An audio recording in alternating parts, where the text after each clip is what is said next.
Welcome, everyone, to Lead Mindfully. This is a podcast about what it really takes to build and lead in messy and high stakes environments. I'm Allison Kavanaugh, and I'm here with my co host, Angela Adams. And today's guest is Afshin Mousavian, founder of what was Atlas RMS and has now recently been relaunched as Actual. This is a hospitality automation hub. And what it does, and Option will really dive into it, but it really integrates and automates and simplifies all the day-to-day operations of restaurants and hospitality businesses. I think the thing that really stands out to me, in previous conversations with Option, is just how deeply personal the journey is to where they are today. And I'll have him walk us through it. But you know, you go from investing in a restaurant, living through COVID, seeing how much time and energy operators spend just absolutely buried in disconnected systems, um, yeah, absolutely distracted from doing the thing that they love. And so this ends up becoming really a universal story of creating that space for people to move beyond the sort of administrative drag to doing the thing that they are passionate about. And in this case, it's really about serving people and building that great experience. And so Afshin, welcome to Lead Mindfully. So much for having me. Of course. Well, let's start with the origin story. So, can you take us back and recount the path that led you to building Actual? Yeah, for sure. So really, I've been in the technology space for most of my career. Been lucky enough to be part of a number of other startups and larger established companies. Uh, for instance, Shopify in early days. So after a couple of exits, a few friends and I decided to do something completely different than our areas of expertise. That was to open up a restaurant and cocktail bar in downtown Toronto, more so because we wanted to really have a place to call our own and to really have a setup to be able to host a lot of other entrepreneurs of the city as well. So we opened up a restaurant and cocktail bar called Found. And this was the destination that we really wanted to, make as a place where a lot of people on their teams could come and celebrate their successes and any of the milestones that they could come across. Now, our timing kind of sucked because we opened it up at the end of 2018, and after a year, we went that person to the pandemic. And we really hired a full team of talented individuals to run hospitality because myself and my partner just didn't really have any experience. In fact, the newest partner was our chef who had been in the industry for quite some time. And everything was fine until we hit this pandemic because now everything intensified and we have to really figure out how to not only, manage things on the day to day that are already challenging, but also try to really survive. And this is where I got to sort of get pulled in more and more into the day to day of these hospitality team members. And the more and more, we looked at it, we realized that hospitality is made up of a lot of individuals that have a variety of different types of skill sets. Some are very analytical, business oriented. Some are, that as well as very creative, whether it's crafting menus or environment and vibe, drinks and cocktails, airing the foods, even that art of really mastering service, making someone feel really good. I'm sure everyone can relate to the time you showed up to a hospitality experience, whether it was a coffee, restaurant, hotel, and the people there really made a huge difference in their day, their special occasion. Either These they made it or individuals, they broke it, right? they wrote it. Yeah, or they wrote it. And we've had those fair share of experiences as well. What's kind of interesting in this is that the art and the part of this experience that they want to focus on is that the art of hospitality, the art of the loudness, the art of people walking away from their table and going, holy man, this was so amazing. And that's what they want to focus on. But unfortunately, they're stuck in spreadsheets. They're stuck in little tiny offices that are either a closet or in the basement of the restaurant, away from everything else, away from anything that's fun, crouched over a small tablet or computer or trying to punch away some of the information that they need to really use for data. The pandemic and that set of challenges really led me to see that firsthand. And it was kind of odd for me because coming from the world of Shopify, we built a ton of What's really needed for entrepreneurs to manage e-commerce stores are fairly complicated, right? Before Shopify does around, starting up an online store, it's just almost impossible for an individual who wanted to sort of have a side hustle, let's say selling shirts or something, but or else. Shopify simplified. And my assumption was that POS companies inside of the hospitality space had also simplified a lot of the back office. But I think really they do a great job of building marketing pages. There isn't really anything behind the scenes. Still behind the scene, a lot of these point of sale companies are sharing spreadsheet templates and blog posts about how to do something so complicated, which already hospitality people don't have the time to deal with. So now to go ahead and grab someone else's spreadsheet and read the set of instructions is just counterintuitive, not the outcome. So this is where I got together with a good friend of mine, my co-founder, Turi Marcury. Turi has been in the hospitality industry over 30 years. His family owned restaurants, and as a kid he was in restaurants, and as he grew up, he mastered that craft. And first he became a manager, a trainer, and eventually he was running some of the most successful restaurants in Toronto, generating not only a great environment, but great profits, great team environment. So I looked to him and I said, listen, man, I'm so confused. I have no idea how my team's running this because they're really focused on 1,000 things, but this is the set of challenges I said I'll help with. How do you guys run your operation? And it's like, oh yeah, we got a bunch of spreadsheets too. Like, holy crap, this is Oh, insane. This idea was that, you've look, been in it for 30 years. yeah. But and as he's moved on to location to location evolved, and he is a maestro compared to the majority of the other operators when it comes down to the spreadsheets because he's very analytic, a lot of data, and he was part of a larger group of operators. Out of all the GMs there, his numbers were always way better, just because he was so good at it. But he was gifted with this part of being able to be good with data and be good at all the other things in hospitality. And many other people don't do that. It's sort of like imagine you find an artist, they're amazing at playing violin. And okay, that's awesome. Yeah, can you manage these spreadsheets for us as well? And that's the challenge that hospitality folks are really faced with. That's a good And this was analogy. the spark for us to start out actual form. I think that's a good analogy because I do have a lot of friends that were amazing chefs and they started a restaurant and the restaurant failed, not because the food was not incredible, but because of what you said. It was all of the hospitality logistics that failed around them. And the only part that they wanted to do was the chefing, right? They wanted to cook, they wanted to run their kitchen, they wanted to make cool menus, and like they thought that's how the restaurant is, but like that's like 10% of the restaurant. 90% of the experience wrapped around it and how we enjoy that experience is what you're talking about. That's pretty amazing. Insightful for you as a CEO to recognize that and kind of disrupt that industry. Very cool. The thing that strikes me too is that in a way, there's that phrase, eating your own dog food. And I want to kind of dive into this a little bit because you walk into this, and you completely pivot and you find yourself in, the bar and restaurant business and hospitality, right?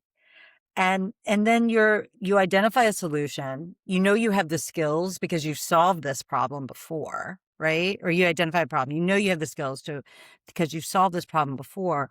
And then you're solving it in an environment where you're getting this immediate feedback. And can you talk about how sort of being in that space where you're eating your own dog food drives the innovation and drives the product development? Sure. And this is where Turi's very, central to this whole, uh, uh, ICOS identifying this opportunity.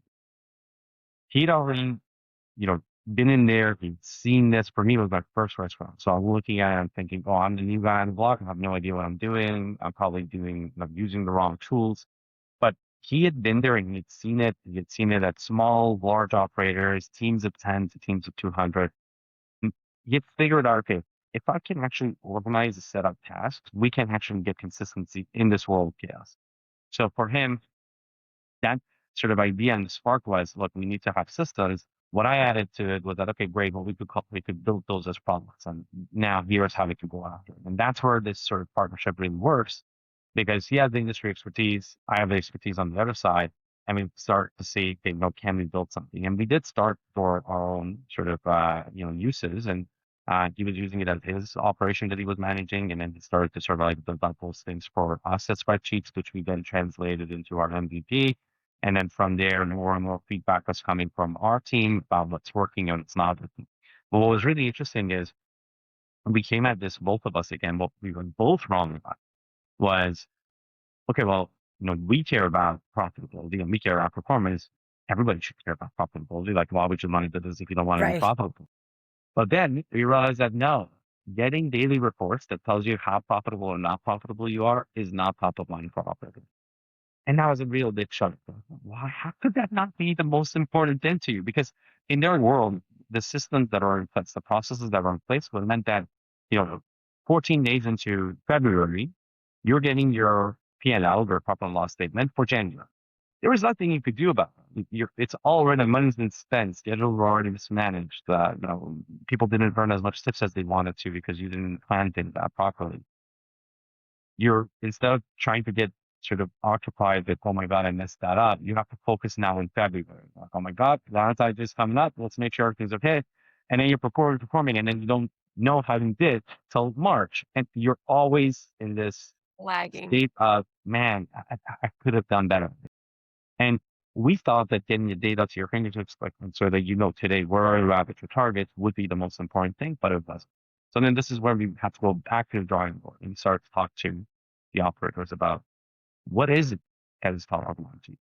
And it's important to understand, in hospitality, like many of these other industries who weren't necessarily, adopting technology at the get-go, and it existed for quite a long time before technology was there. I remember one time I went to a tapas restaurant in Spain that was around for over 500 years. Out of the end, this experience has been around for so long, they never needed technology. Then technology came around, and almost every time they were sort of forced to adapt to it. It's like, well, people are not carrying cash. We want to carry these cards. That's fine. We'll carry these payment processes. Okay, well, that pen and paper is not working anymore because people are messing things up, and that you're not getting the reporting that you need to be able to file the taxes, to be able to say, here's my food tax, here's my alcohol tax. What about this idea of the point of sale system? Keep track of, okay, great, let's do the point of sale. Okay, well, running these tickets and these orders from the front of half to the back of half to tell them what to make is kind of hard. I don't get these printers. You put the order in, it prints it out. So they're like, okay, great. And it's every time it's been this thing of they have to be pulled along for this journey. But then we start to realize, we're like, okay, well, what is it about this area that's missing? Where's the gap in that? And that's when we started to talk to operators, from executives all the way to, like, let's say, a manager on the ground. Then we also interviewed teams, from senior servers, senior bartenders, so like the most junior team members that are joining hospitality, or team members that are all around this. So like, let's say backup house. So you can have your line cooks, your sous chefs, your dishwashers. Hospitality needs to work like this machine that's connected from front to back. So if you just build a solution for one aspect of it, which we had built a solution for the business owners, we weren't getting the traction because ultimately, if the manager was using the tool, the business owner would never get the data.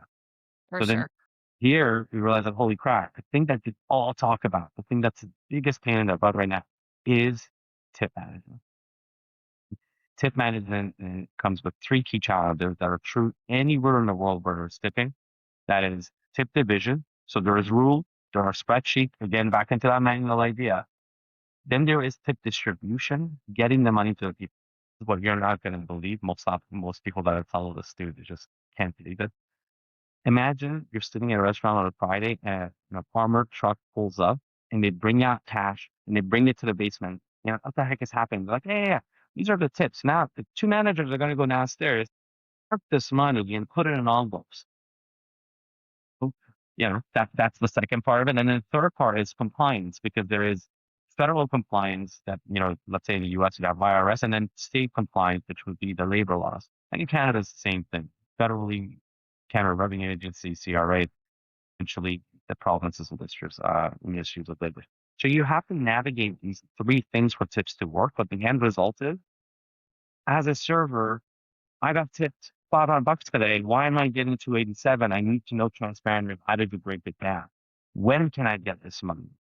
Can I rely on you giving it to me? When I open up this envelope, is there 290 in there because I got paid 287 and you have to round it up? Or did you round it down to 85? And who's keeping track of that? Because you don't have change. And all of these things become a stress point because majority of the income of hospitality people comes from tips. It's a significant volume that moves through a business's bank account. So finance and executive teams have to be worried about how to balance tip division, distribution, and compliance. And that's really when we found our profit margin. Yeah, that's incredible. If you've ever worked with a sales team, I think one of my very first sales mentors was like, don't mess with their money. Like you said, I was a waitress way back in the day.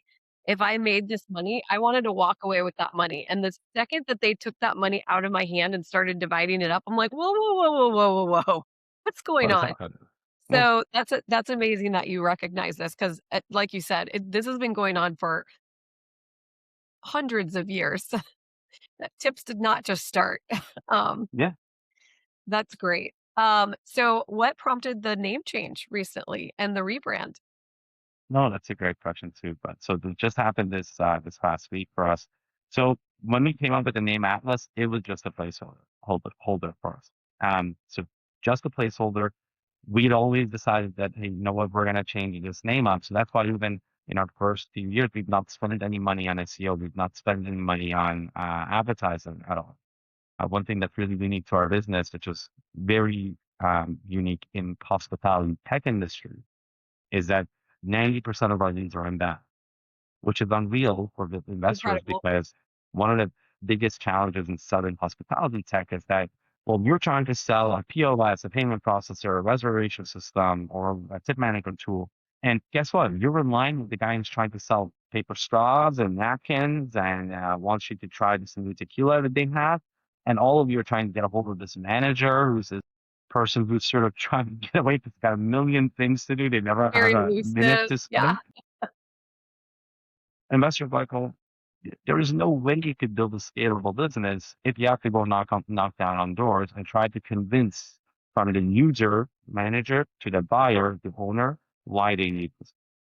So when we reverse this model to that and said, look at, well, this is your biggest pain point. We're going to create partnerships that give us the ability to have these channels of communication like restaurant associations and some of these technology companies like us, Toast and Lightspeed and others, because they don't do tip management in the way that we do. Then we got inbound coming in. And inbound has been from the business owners, from the business operators, and then the employees. A lot of times right now we get even like, let's say, a kitchen staff member who shows up to a new place and says, hold on a second, you guys are not using Actual for your tip management? I don't know if I want to work here. I don't know if I trust your spreadsheets anymore. So that's how we've been able to get all of this. Now, the name Actual really was something that we always um, the outcome and the meaning behind it was our ethos, which was that, look, we're trying to really bring automation to the business and the people that make the business run. Clarity and accuracy is of the utmost importance. Even that's why we started with our reporting to tell you where you are, not where you want to be. Where you want to be is a great plan, but if you don't recognize where you are, where you want to be is could be miles away or right in front of you, a couple of inches of it. And for employees, that's also true because they live in schedules. Here's your schedule. It's Thursday. Your next week's scheduled Monday, Wednesday, Thursday. You know, you're working from 8 to whatever time. But then you actually came in at 8:15 and you left at 5. And your actual earnings are this. And accuracy is the thing that really connects and builds that bridge of trust between the business and the employees. And we want to be that bridge. That's pretty great. That's Um, yeah, that's phenomenal. The thing that strikes me as you walk through this whole journey, the the first off, your commitment to understanding the problem by talking to people, right? By because the storyline as you were speaking, I was like, wow, you spoke to so many people. You took the pause. It probably wasn't a pause. It was probably a parallel, right? To validate your assumptions, to really ask the question and to ask the question from a myriad of voices. So the diversity of the perspective was then imbued into not only your understanding of of the problem, but how you're going to fix the problem, right?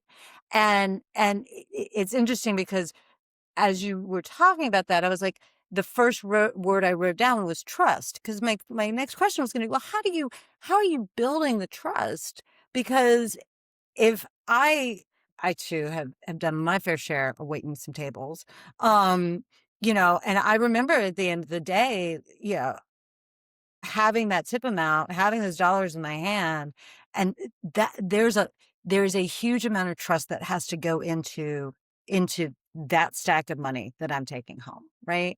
And so you've really clearly laid out that how you're driving that trust, and how that trust is now serving as really a lead generation and revenue builder for you. It's really a phenomenal story that goes so far beyond tip management. Tip management is the problem. Trust is the outcome. Yeah, you got it absolutely right. And I think what's relevant to this and why things have been absolutely the same for us for the past number of weeks is that the competitor of ours actually broke that trust. Mm, And part of the service that we provide is the tip division, tip distribution, and compliance. And this competitor essentially took funds when they weren't supposed to take it. The employees' funds went missing, and there's millions and millions of dollars missing. And this competitor specifically in Canada and operates in the US. So there are people that have been impacted in the worst kind of way. And we've been really fortunate enough to have the ability to help as much as we can. Obviously, we can't recoup those funds for them, but what we can do is give them a trusted system they could use for today's shift, tomorrow's shift, and every. that's awesome. Love it. Um, I'm going to it tell you would, a quick story really quick, yeah, Allison, if you don't yeah, mind. yeah. So, little nephew, who's a very smart kid, right? And he is constantly and voraciously reading. Well, the last time he came for a visit, every sentence started with, well, actually, well, actually. And I looked at my sister and I was like, is this little 5-year-old like, well, actually me? And so they banned well, actually from his vocabulary. And they're like, you are no longer allowed to say that. You can absolutely give more insight to the conversation, but you cannot correct the adult constantly with well, actually. But It's I so think in your funny. case, the actual and the trust go hand in hand, and I absolutely love the rebrand. So Yeah, that's very cool.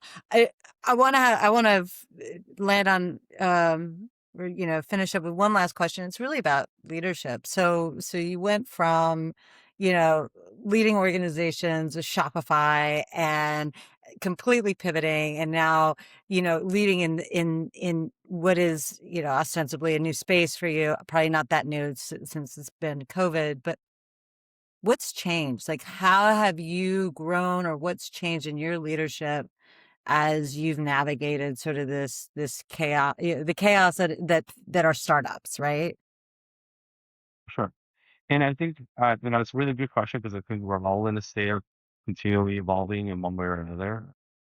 And for me, when I was at Shopify, I was lucky enough to have really good leaders to look up to and understand what they're doing. I've also been very fortunate to surround myself with a lot of amazing people way smarter than me. And I like that because that gives you ability to really understand what the gap is for you and where you need to get to, and what are the different ways you could approach problems. And in this case, I think a lot of those things that I was seeing and maybe I couldn't understand as much being an employee at Shopify are now much more clear to me as being, entrusted by the rest of the team to lead them in the direction that they're trying to go. And so there's a lot of sayings that we used to use then, like, what got us here is not going to get us where we want to go, which was assessment of how do you need to level up to be able to do these amazing things that the company is trying to do. On the other side is really treating our team like a professional sports team in the sense that we're all here to win it. And as much as we care for each other and are there for each other to support each other, if over time you see that, individuals aren't necessarily giving it all the effort that it really deserves, you're actually sacrificing everybody else who wants to win that championship ring. So we do need to make a trade and being very honest and direct with our team members about this type of mentality, because ultimately everyone can find a place, everyone can find a job, everyone can do something, whether they do it for an income or passion or whatnot. To be at a startup, it takes a lot of guts for people that join startups. Yes, there's the founders and everybody else. I think in a lot of ways, when I talk to other founders, I find that we're all somewhat crazy in the things that we want to achieve at the beginning. But then to have people that trust these crazy people to join them, they're actually taking significant risk as well.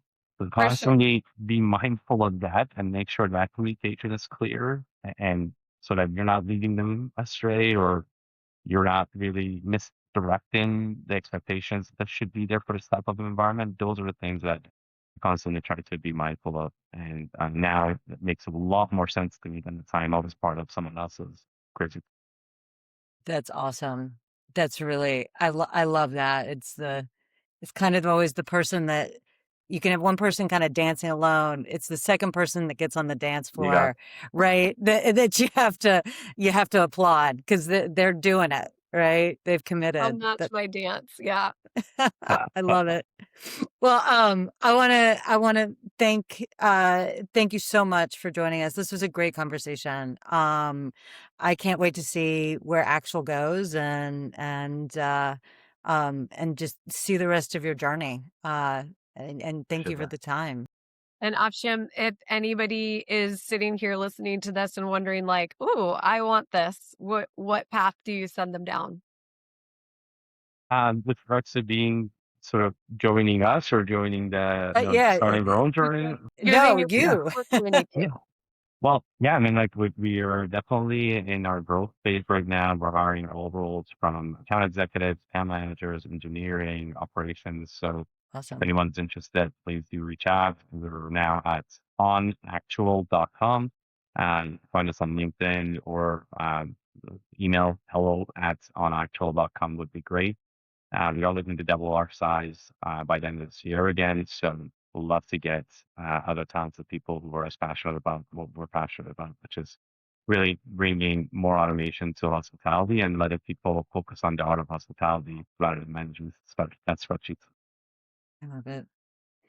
I will make sure to include, or we'll make sure to include those links inside of the post.